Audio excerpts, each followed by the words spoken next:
Hi everyone, thank you so much for clicking on my channel and for joining my review of 90 Day Fiancé, The Other Way, Season 6, Episode 11, Eat, Play, Lie.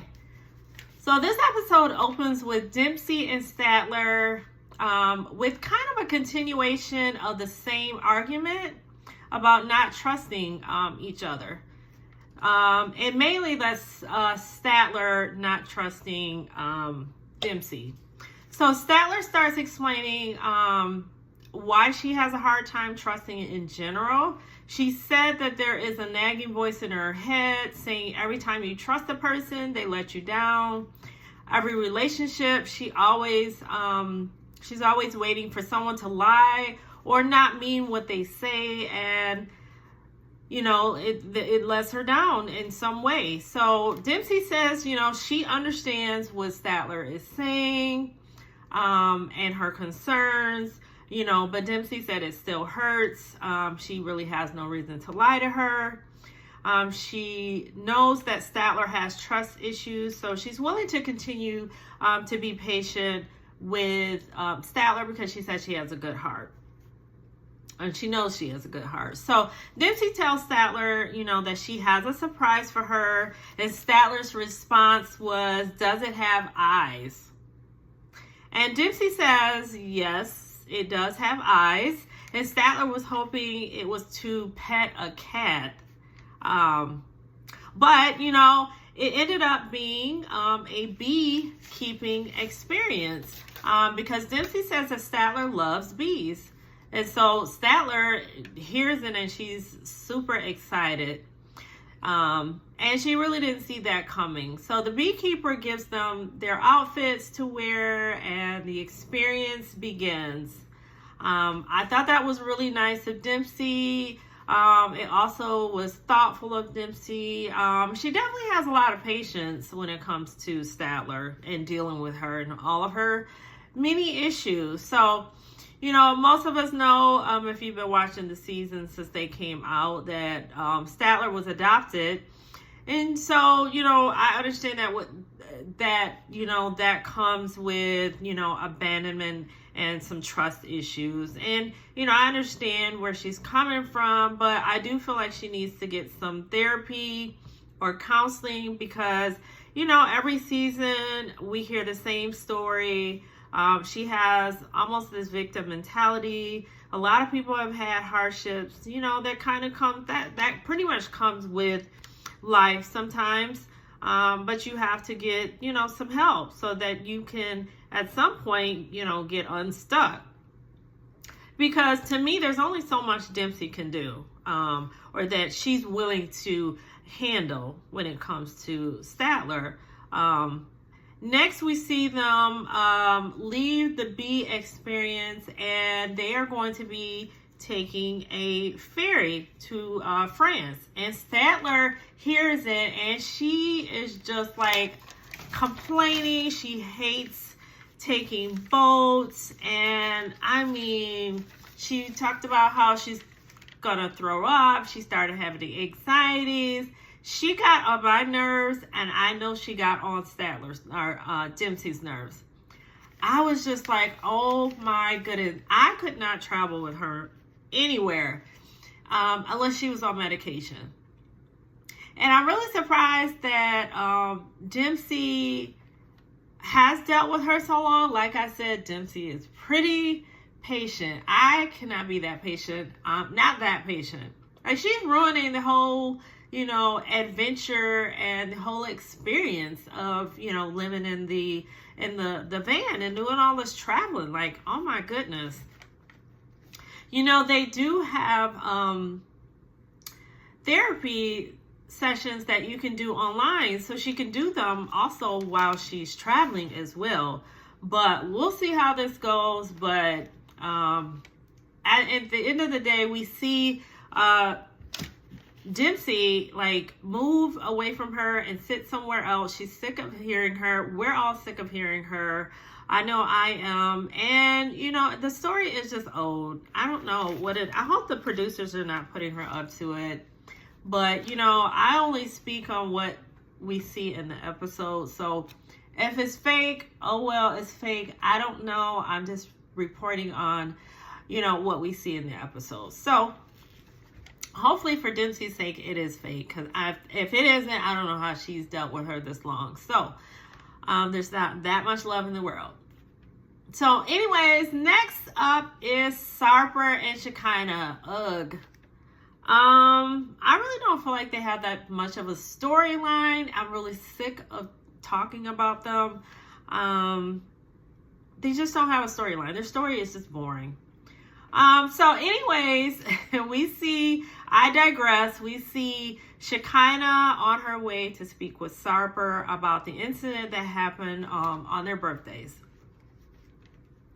She arrives and they're outside. I think it's like a little cafe or something. It's kind of very close to the street. So they're sitting outside, as she pulls up. She has a seat and they kind of start discussing things about that day. And actually, the first thing he asked her was how the dog was. And I thought that was pretty unthoughtful. I felt like the first thing he should have asked her was how she was doing. So he didn't. But anyway, she told him the dog was fine. He starts to tell her that he can't sleep. And she immediately cuts him off because what she really wants to hear is why he acted like such an ass the other day about a vanity that she didn't even want. She asks him why he wants her to feel sorry for him. She tells him he should feel sorry for what he did. And this conversation, in my opinion, is going nowhere fast. She starts telling him that about her past and how she was in an abusive relationship. And Sarper starts to feel some regrets about what happened the other day. He is a little, I guess, empathetic towards her and what happened to her. But I kind of swear I thought he heard this story the first time that she came to visit him. I thought she said this. Because this is not the first time they've gotten into it. But he does regret it from what he says. Shekinah decides to give him another chance and also an ultimatum of getting therapy or weekly, on a weekly basis, she says.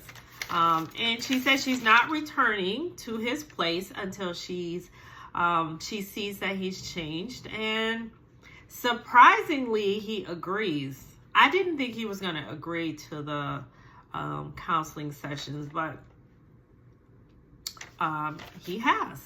So we will see how that goes. Next up is Tata and James.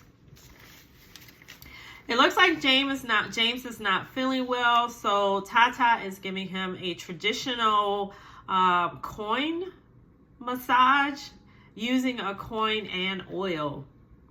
But he has these big red marks on his back, and it looks pretty painful. So I don't know. Hopefully it wasn't as painful as it looks, but it's supposed to help him feel better. Next, while he's taking a rest or resting, we see Tata walk into the park with her sister and her nephew. So while the kids play, she talks with her sister about James not wanting kids, because her sister never knew that James didn't want kids. James not wanting kids. So she tells her sister that she heard it first from it's her friend that Adele that she met in the U.S. But it's also his friend. But so she knew about it first, and then she told Tata. And so I think she's more upset that his friend knows and not her, or she knew about it and not her. So, she really wants to have a child. She really wants a child. Like, she's always crying. She's always crying. Her sister told her that she really needs to ask James if he wants. And I agree, because she's definitely just kind of kept it to herself. She's never asked him. She's just kept it to herself. And her sister does feel like she needs to tell him or ask him that question, you know, so she can put her mind at rest. And she's hoping, Tata is hoping that it doesn't backfire or break their relationship. So later, her and James are out walking, and you know, she decides to ask James about not wanting kids. And you know, he says he hasn't made up his mind yet, but you know, but feels that it's leading more in that direction, that he doesn't want kids.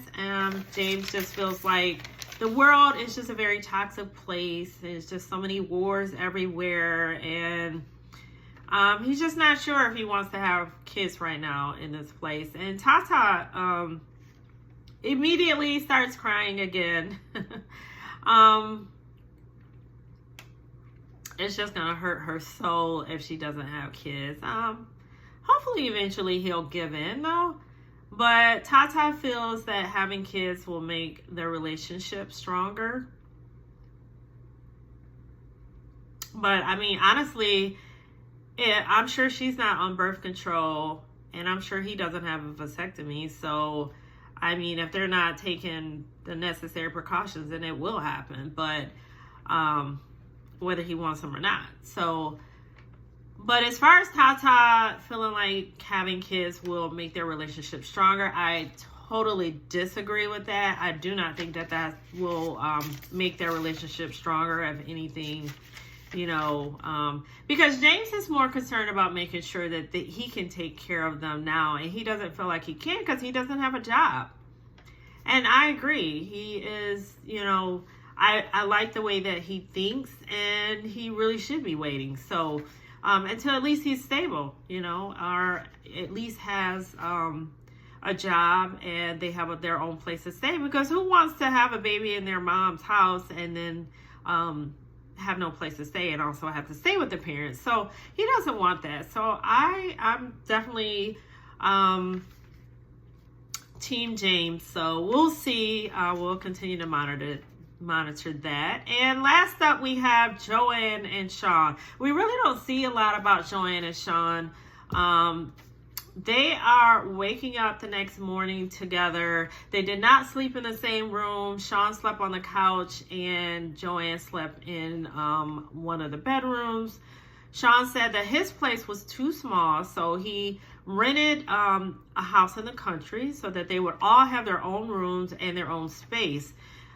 Sean gets up and he cooks breakfast, and after breakfast, he and the boys, meaning Joanne's boys, go play football, which for us it's soccer, so that they can get to know each other before they hear that their mother and Sean are married. Because that was the whole point of bringing the kids down there. They wanted to kind of get to know each other first. So the oldest son takes a moment to ask Sean what took so long to meet after 3 years. And, you know, Sean's response was just that, you know, they did try, but it just didn't work out, you know, but that he's glad that they are meeting now. And he seems like a good guy so far. I mean, time will tell. The boys both seem to like him, at least initially. I think that was good that he picked out a sport that they could do. So I think that, you know, they may end up liking him. He seems like a good guy. But that's all for this episode. Thank you so much for joining me. I really do appreciate it. And on the way out, if you like this content, please like, comment, and subscribe. And I'll definitely talk to you later. Bye.